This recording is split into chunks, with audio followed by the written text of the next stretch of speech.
Assalamualaikum warahmatullahi ta'ala wabarakatuh. Innal hamdalillah wa syukurillah wa ni'matillah. Allahumma salli wa sallim wa barik ala sayyidina Muhammad wa ala alihi wa ashabihi ajma'in. Rabbi israh li sadri wa yassir li amri wa hlul 'uqdatam min lisani yafqahu qawli. Amma ba'du.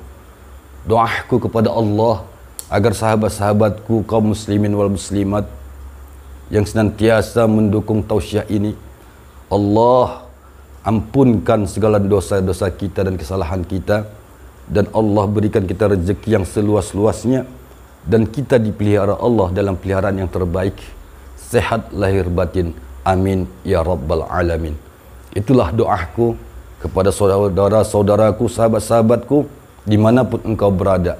Semoga kita menjadikan media ini sebagai media silaturahmi dari dunia hingga akhirat. Amin ya rabbal alamin. Kaum muslimin wal muslimat, sahabat-sahabat tausiah Islam yang dirahmati Allah, pada kesempatan ini kita membahas suatu pertanyaan. Ya, pertanyaan yang mana pertanyaan itu selalu kita dengar di saat kita mengantarkan jenazah ke dalam kubur. Kemudian seorang imam dalam pengantaran jenazah tadi membacakan beberapa pertanyaan, dan pertanyaan itulah yang akan kita jawab malam ini. Satu sisi, di saat mayat dikubur, 7 langkah dari kubur, maka malaikat mungkar nakir datang menghampiri si mayat, dan si mayat itu diberikan 3 pertanyaan, yang mana pertanyaan itulah yang harus kita jawab. Pertama, si mayat tadi, orang yang telah meninggal di dalam kubur itu, akan ditanya, ma rabbuka, ma rabbuka, ma rabbuka. Itulah pertanyaan yang mendasar bagi setiap manusia yang mati, yang dikubur. Sahabat-sahabat tausiah Islam yang dirahmati Allah, jika kita pindahkan kalimat ma rabbuka, kita akan mendapatkan satu pertanyaan, siapa Tuhanmu? Siapa Tuhanmu? Siapa Tuhanmu? Inilah sahabat-sahabat tausiah Islam yang dirahmati Allah, pertanyaan itulah yang mendasari diri pribadi saya, sehingga pada saat itu saya merantau, mengembara, mencari jawaban-jawaban tersebut. Ma rabbuka, siapa Tuhanmu? Sahabat-sahabat tausiah Islam yang dirahmati Allah subhanahu wa ta'ala, ada beberapa konsep yang harus kita pahamin tentang ma rabbuka, siapa Tuhanmu. Jika pertanyaan itu kita lanturkan ke dalam diri pribadi kita, ma rabbuka, hei yang punya diri, siapa Tuhanmu? Pertanyaannya mungkinkah bisa dijawab kalau kita tidak mengenal, tidak mempelajarin, tidak mengetahui siapa rabbuka itu.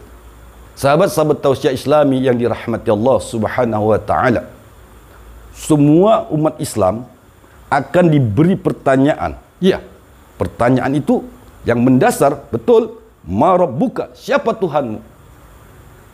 Nah, kenapa di situ ada kalimat ma rabbuka? Ya, padahal kalau kita lihat di dalam lafaz syahadat la ilaha illallah, ya, kalimat ilaha di situ diartikan ke dalam bahasa Indonesianya adalah Tuhan. Tidak ada Tuhan. Ilaha, ilaha, ilaha. Namun begitu kita mati dalam kubur, yang diberi pertanyaan bukan ma ilaha, tapi ma rabbuka. Disinilah yang harus sahabat-sahabatku, aku berbagi pengalaman kepada kamu semuanya, saudara-saudaraku kaum muslimin wal muslimat rahimakumullah. Siapa Tuhan?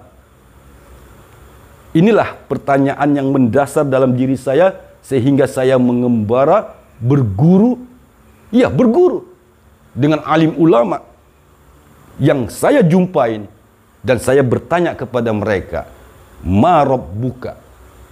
Sahabat-sahabat tausiah Islam yang dirahmati Allah, jika seseorang tidak mengenal rabbuka, rabbi, sudah pasti tentu dia tidak mengenal apa itu ilaha.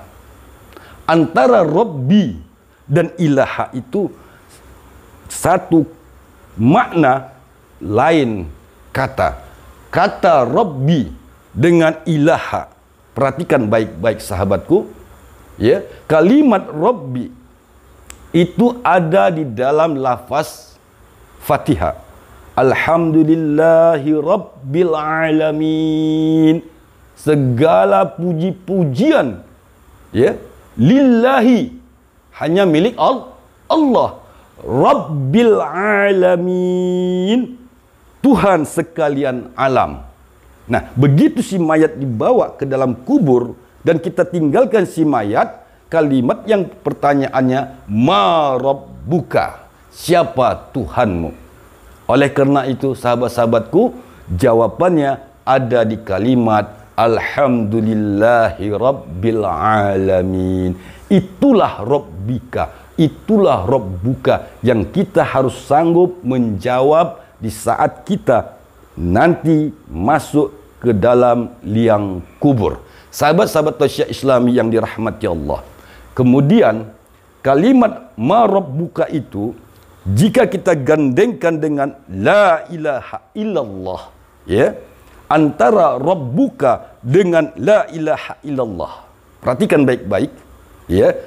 Kalau kita ingin mengenal, mengetahui siapa rabbika, siapa Tuhan kita, maka perhatikan kedua kalimat tadi. Antara alhamdulillahi rabbil alamin, segala puji-pujian lillahi, hanya milik Allah. Rabbil alamin, Tuhan sekalian alam. Yang kedua, la ilaha illallah, ya, tidak ada Tuhan illa kecuali Allah. Makna dari rabbika dan ilaha itu jauh berbeda. Namun untuk mendekatkan kepada pemahaman umat, kalimat itu diartikan dengan makna yang sama. Ya, antara rabbuka dan ilaha diartikan ke dalam bahasa yang sederhana menunjuk kepada Tuhan.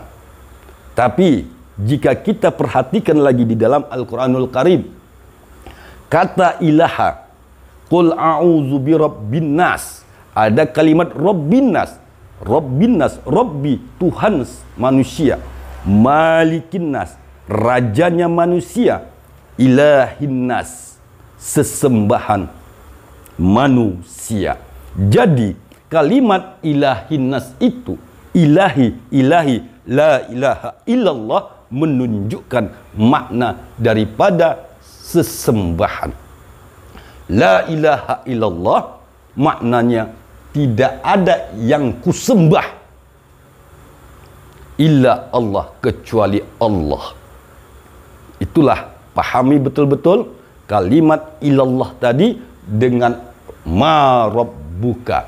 Pertanyaannya, jawabannya sahabat-sahabatku kaum muslimin wal muslimat, siapakah ilaha itu? Tidak ada Tuhan. Ilaha itu maknanya adalah yang mempengaruhi jiwa ragamu.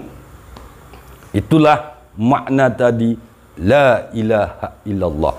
Apabila sahabat-sahabatku mampu menjawab pertanyaan malaikat Munkar dan Nakir, ma rabbuka, siapa Tuhanmu? Jawabannya adalah yang mempengaruhi jiwa dan ragamu. Itulah rabbukamu. Baik, terima kasih sahabat-sahabatku kaum muslimin wal muslimat rahimakumullah. Mudah-mudahan tausiah yang sederhana ini bermanfaat untuk kita sembari kita belajar kembali, belajar dan terus belajar. Assalamualaikum warahmatullahi wabarakatuh.